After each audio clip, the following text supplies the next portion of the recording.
Hello and welcome to Stud's Guide to Joining Your Community.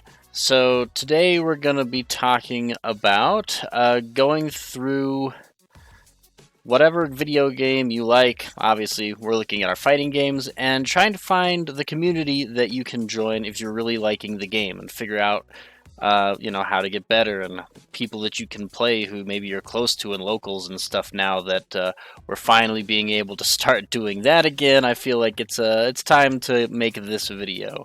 So we'll be doing Them's Fightin' Herds as our last little example for a while until later. We will probably come back to TFH, but today is the official everybody can play it release of Guilty Gear Strive, which is the game that I was expecting to be playing when I started this channel in April, and now that it's here, obviously we're going to start playing that game. That was the game that had excited me to the point where I wanted to play and get really good and try to start becoming a strong player, at least within my own community, if not even further beyond that.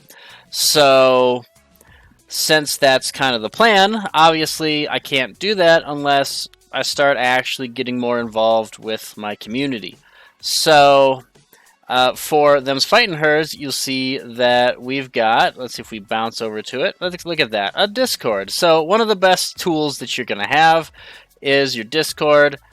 So if you hit that, you're going to be able to see the Them's Fightin' Herds Discord, and we'll go over that. But no matter what it is, let's say you live in a state like California. If you live in a state like California and you can't find a fighting game tournament, I can't help you, but we're using it as an example. If you search in, like SoCal or NorCal, and then fighting game community Discord, you'll probably find like 10 of them because California is too big and has too many fighting game players with different communities, but you will be able to find one that is close to you. And if you live in a smaller area, you will probably find less options that make more sense, and you'll be able to get into it pretty quickly. And there, they'll usually show some like locals. You'll probably show you their weeklies or their monthlies. If they have any special events going on, they'll probably have that. You'll be able to find a bunch of helpful people and helpful resources. Oftentimes they're going to have a bunch of that stuff, like links to addresses where they play at certain days and the times that they play and what games are being held and all kinds of stuff. And so that's super good if you're trying to actually get into one of these. So if you've played the game for a little while like we have, you realize, hey, I really like these, I want to get involved, this is how you do it. So this Discord right here is where we're going to start. So I'm just going to be showing you what the TFH Discord looks like, but obviously this will be a similar process for any community that you happen to be joining, even if it's just a local fighting game community. So let's hop over to Discord real quick and see what we get. So here we are. Here is the Discord for Them's Fightin' Herds. So it'll immediately pop you over to the rules. Read the rules. It's usually like be respectful, right? If you're bringing it down to one thing, it's just be respectful, right? Don't be a jerk. Try to pay attention to the places that you're discussing in and make sure that you're on topic, unless you're here, in which case don't be on topic. But usually you'll have rules and announcements up top. So the important stuff is up here. So you'll have your rules. If there's any announcements, you can click on that and see. So here, look at that. TFH Evo Online, look at that. So you've got Evo Online, you've got the Stampede tournaments, so you already got all these tournaments and stuff, all these links. You can click on them and find out, when they are, where they are, how to join, where to join, all that fun stuff. Anything useful is going to be here. FAQ, if you've got any questions when you start off, before you ask them, make sure that somebody isn't just going to direct you to the one-page long FAQ, because you shouldn't be doing that to people. But just, check these things out, and you'll learn some stuff, and you might even be able to immediately make some pretty significant waves, if you're doing things the right way, people will immediately start to recognize you. So if you want that, but pay attention. And even if you don't want that, it's still good because they aren't going to be like, singing your praises and shining the light over your head or anything. It's just, they're going to be like, this person's serious. And if you want that, then make sure that you're not asking questions that you can find answered on the front page. Next, some places, like the larger communities, like this one, TFH is the whole online community. You've got role assignment, so it's usually pretty easy right here. So as you can see, you can set yourself up for permissions for the role of your character, which will allow you to get into some of the more specific stuff. And if you want to do that, and it'll let people know like what character you're playing or what area of the United States or wherever else you are is from. Like Asia, I think some of that has got. So like US has got like 4 of them, but Canada's got 2. South and Central America's got 3. Europe is just the 1. So, you'll be able to figure out what part of the world you're from, whether or not you think there'll be a good connection. It helps out. And you can kind of see how it works. And it tells you right here, you put this in, the bot deletes your confirmation shortly after the role is applied. So if we want to set up a role for ourselves here, let's just say .I am Oleander. Seems about right. So we'll just put that in there. And now I have the Oleander role. And now it's been deleted. Boom! Look at that.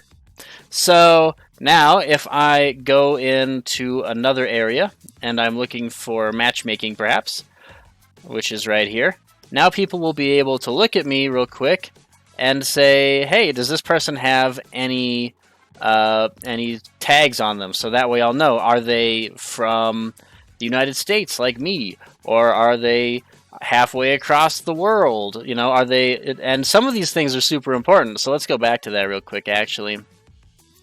So if you're in the United States and you're on the West Coast, being able to play people in East Asia is probably fairly reasonable. It's going to be about as good a connection as people on the East Coast in your own country. So, being able to find these people, you'll be able to actually figure out people who you're able to play with. So, for me here,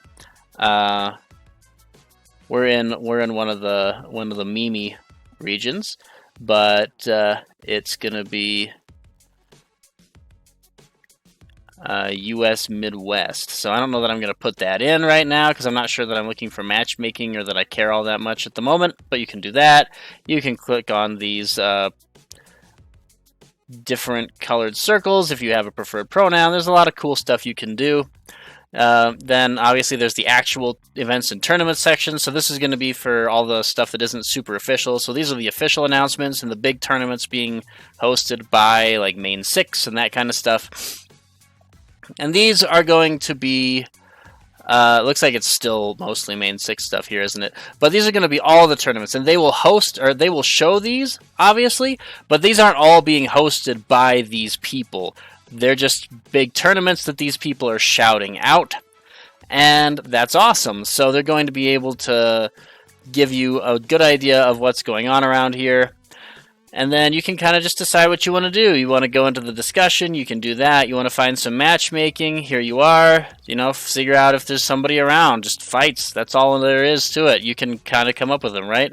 This person did that today, not too long ago. And then 2 minutes later, boom. Then suddenly, people are playing. Look at that, easy. So you can just set up matchmaking if you want to. They'll usually have some stuff. So champions. So obviously we just gained access to the Oleander. You see there's nothing else here, but we gained access to the Oleander stuff because we typed in that we were Oleander. So now we can talk about Oleander if we want to, which is pretty neat. And then you've got voice chats and stuff. You can talk to people, meet people. You can see what people are playing. So you'll see that everybody is also playing Guilty Gear, so I don't feel bad at all. Even all the TFH players on the TFH Discord are playing Guilty Gear right now, which is exactly what we're about to do before we or after we finish this up. But yeah, just sort of get in here, and you don't have to immediately start off and tell the world that you are the next whatever player. Just join and learn some stuff. Like, you can troll around. That's one of the nice things about the Discord. You can kind of be the little lurker and figure out stuff that you want to do and events that you might want to sign up for, and once you get a little more confident, maybe go into the section that's only for Oleander players and talk about that because you like Oleander and you think she's cool, and you want to learn more about matchups and what she can do against them with a whole bunch of players here who can all give you good ideas. There's a bunch of cool stuff that you can do, and you just kind of find what you want to do. There's going to be a discussion for it somewhere, and if there isn't, then you've got this one for all those things, and then you just play, and then you can start, meeting people and learning about like different players and finding people who you can play with a lot, and that way you can sort of break up, even if you've got like a friend that you can play with all the time like I do, you can break up the monotony and like learn other things, because you can't learn everything from one player. These players are going to have different styles. They're going to prefer different characters. You're not going to learn everything you want to from a single player, even if that player is very good. So this is how you kind of, broaden your horizons and make it so that you're doing all you can to start becoming good. And all you need to do is start joining the community, figure out where events are, join up, meet people for the first time, introduce yourself to the community, start becoming a facet of the community. And once you do that, it becomes a lot easier to start going to events and doing things. If you've already decided that you like playing, say, TFH, this is an easy way to make it so that you've got a support group, a community that wants you to play because they want to play, and the more people there are, the more they get to play. So that's all there is to that. I just wanted to make this video since we can actually start slowly getting to a point where we can join up in person again and play in locals and get the communities that have been, at best, relegated to online for the last year and a half back together. So we're going to be headed over to Guilty Gear, and my expectation is that I'm going to be playing that as a main game for quite some time. And we'll come back to TFH and maybe play around with like some Skullgirls or whatever else comes out. Anything that's got good netcode or that the people in the community happen to be playing, we'll have the opportunity to play. And when we're doing that, I hope to see you there.